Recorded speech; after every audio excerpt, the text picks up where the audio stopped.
Oke, semangat sore ya. Ini kita lagi di lokasi pembuatan pupuk. Saya buka dulu masker ya. Pembuatan pupuk organik. Ya, kita awali dulu dengan semangat. Salam info. Ya. Jadi pada kesempatan kali ini saya ingin berbagi tentang salah satu cara proses pembuatan pupuk organik yang selama ini saya gunakan untuk memupuk tanaman-tanaman buah yang ada di kebun kami ya. Yang pertama ya, langsung saja kawan-kawan milenial, petani pemula dan petani milenial ya yang ingin bertani secara organik ya. Jadi di depan kita ini sudah ada namanya salah satu jenis pupuk organik cair. Ini adalah namanya air lindi ya, lindi. Cari saja di kalau referensinya di Google itu ada lindi. Lindi ini adalah salah satu pupuk organik cair. Ini yang terbuat dari pengolahan pemanfaatan sampah limbah dapur ya.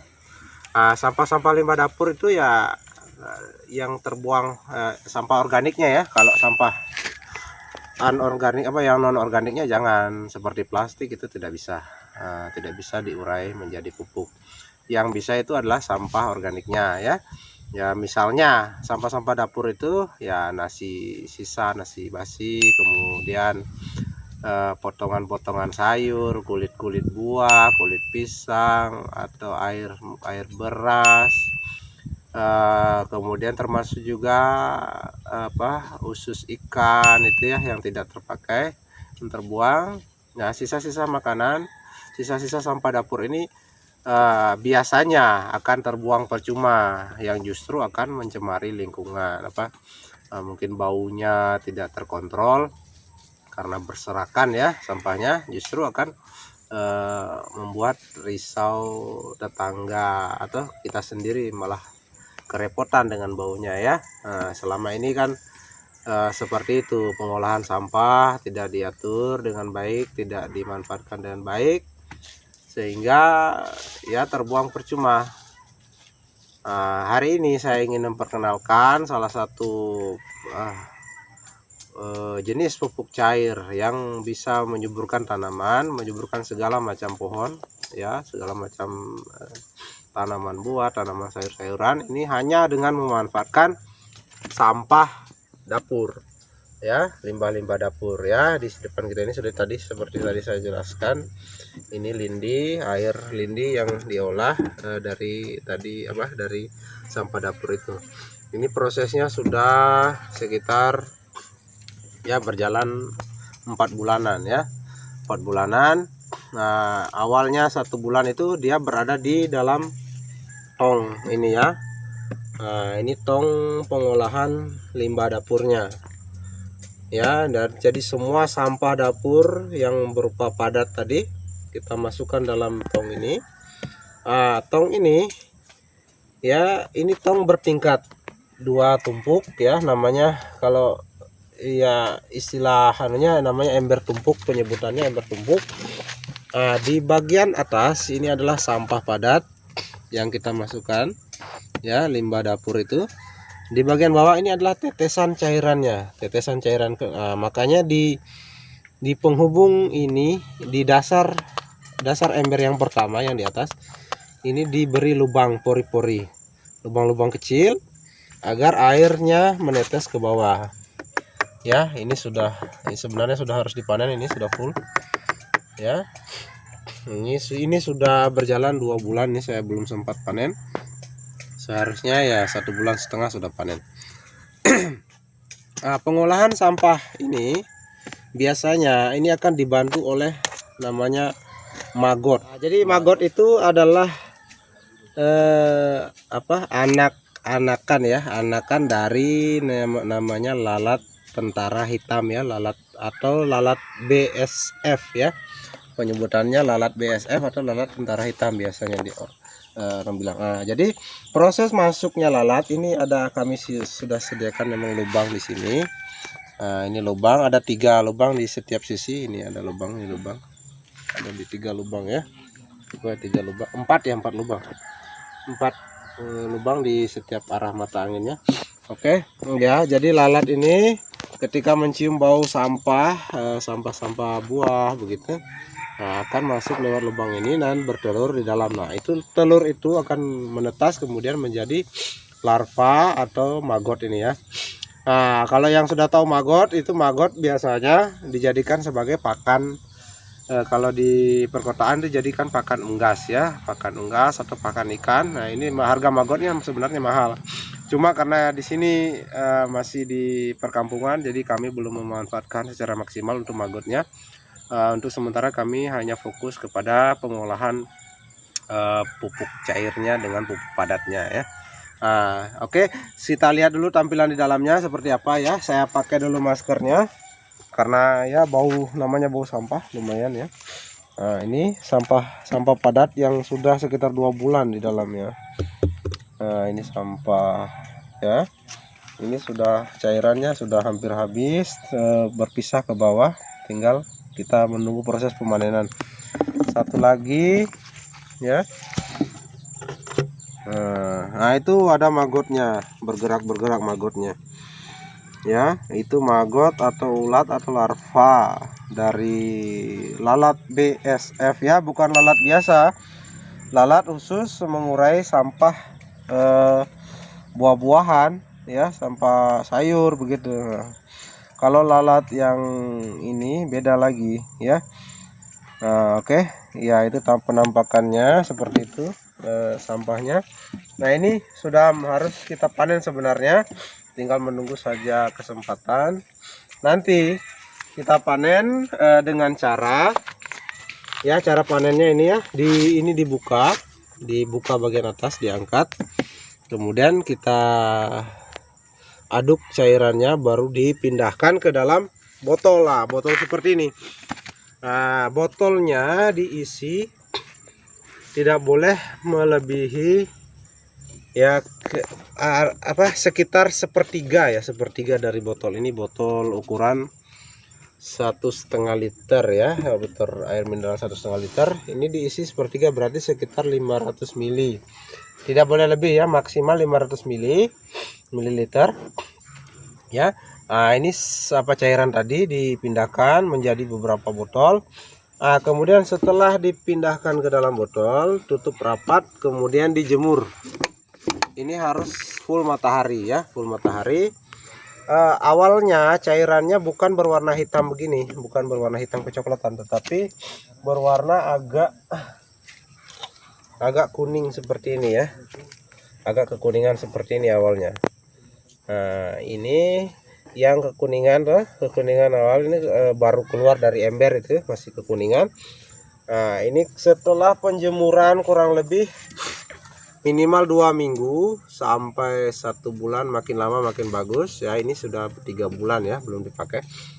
Nah, ini akan berubah, minimal dia 2 minggu akan berubah menjadi kecoklatan, kehitaman ya. Nah, kapan pupuk ini bisa digunakan?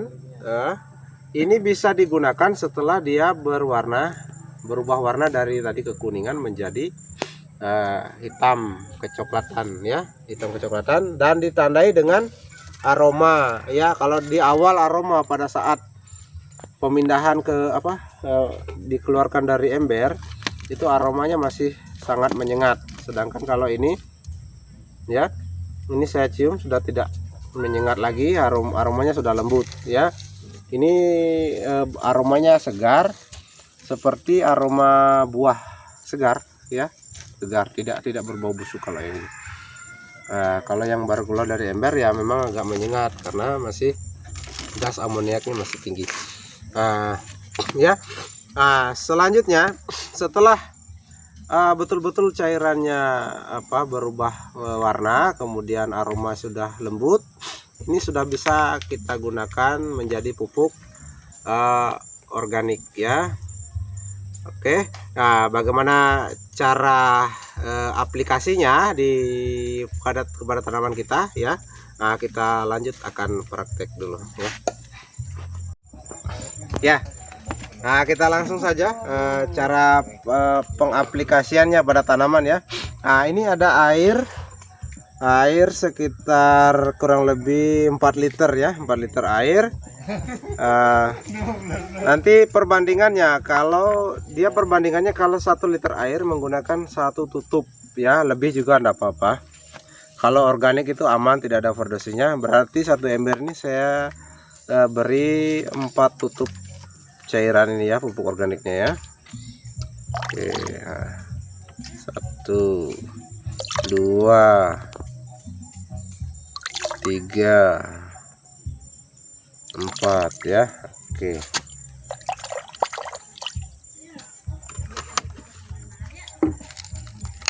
nah kita aduk.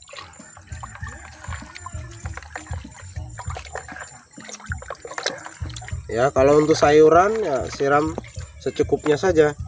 Kalau untuk pohon buah bisa sebanyak-banyaknya malah. Ya. Nah, ini adalah pohon jambu madu Delhi yang sudah dewasa ya. Akan kita pupuk menggunakan pupuk tadi, lindi. Lindi sudah dicampur dengan air ya. Konsentrasi 1:1 ya, 1 tutup tadi dengan 1 liter air. Nah, ini cara aplikasinya begini saja. Ya. Nah, ini dalam larutan ini sudah terdapat mikroba baik yang akan menguraikan ya, ini sampah-sampah. Nah, sehingga akan bisa diserap oleh tanaman. Nah, saya sebagai contoh saya aplikasikan tadi 4 liter semuanya sekaligus ya. Nah, nanti bisa tergantung dikondisikan, bisa 2 liter 1 pohon, 1 liter 1 pohon boleh. Oke.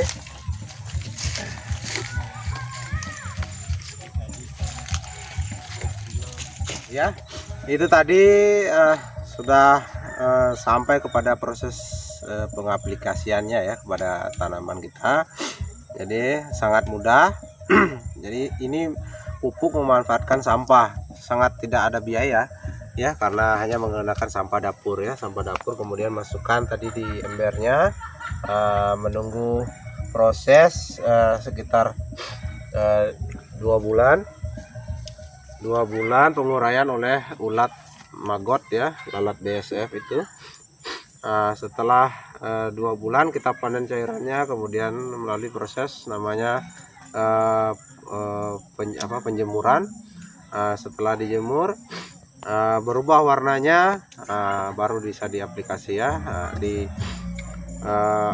Tadi ciri-cirinya, larutan sudah bisa diaplikasi itu.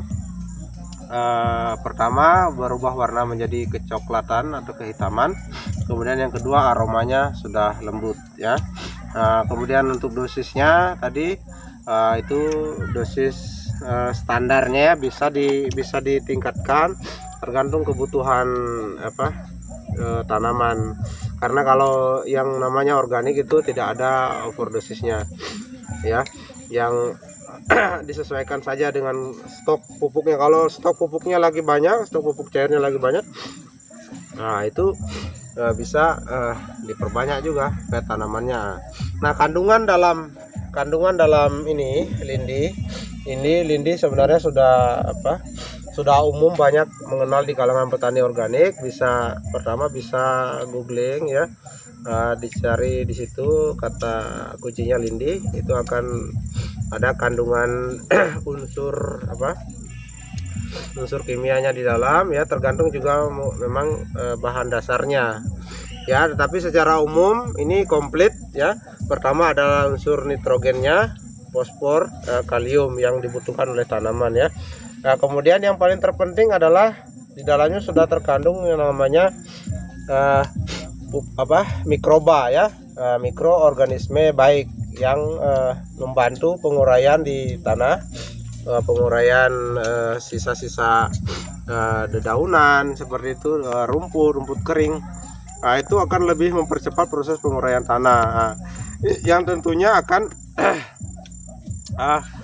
cepat mengembalikan kesuburan tanah ya. Nah, ini sangat cocok untuk misalnya tanah yang sudah terkontaminasi oleh penggunaan pestisida secara terus menerus, kemudian penggunaan pupuk kimia dalam jangka yang begitu lama, pengendalian rumput yang menggunakan herbisida secara rutin.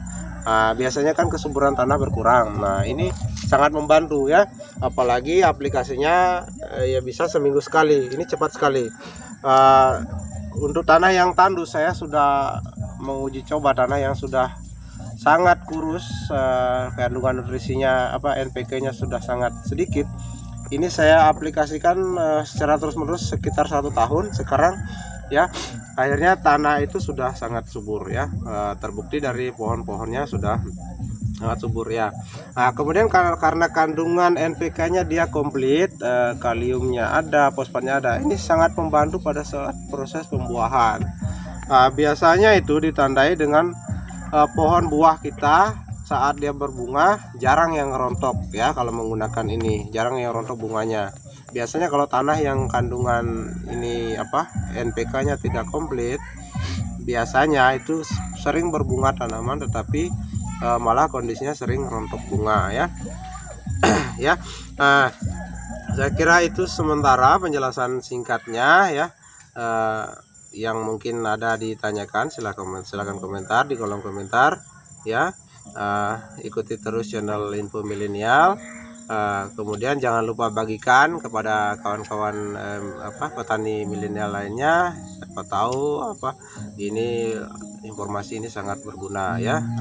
Jadi kita sebagai petani generasi milenial harusnya tidak lagi bergantung 100% kepada pupuk kimia ya.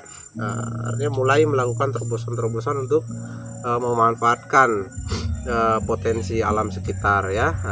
Tadi daripada sampah itu terbuang sia-sia, kita manfaatkan menjadi pupuk organik yang malah bermanfaat sangat baik untuk tanaman kita. Oke ya. Nah, pada kesempatan berikutnya saya ingin membahas satu lagi tentang pupuk organik ya. Ini adalah pupuk organik cair atau PSB. Ini namanya PSB ya, fotosintesis bakteria ya. Ini fotosintesis bakteria, ini bahannya sangat sederhana, ini juga biayanya sangat murah ya, hanya modal sekitar Rp5.000 sudah bisa mendapatkan beberapa liter pupuk ini ya. Ini fungsinya sangat bagus, ini membantu proses fotosintesis pada daun. Kita tahu bersama bahwa tanaman itu mengolah makanan melalui proses fotosintesis ya. Bagaimana cara pembuatannya selanjutnya? Nah, ikuti terus channel ini, nanti akan saya bagikan tipsnya ya. Oke, demikian ya kesempatan kebersamaan kita kali ini. Saya ucapkan terima kasih sudah mengikuti ya dari awal. Oke ya, salam semangat berkarya terus, salam info.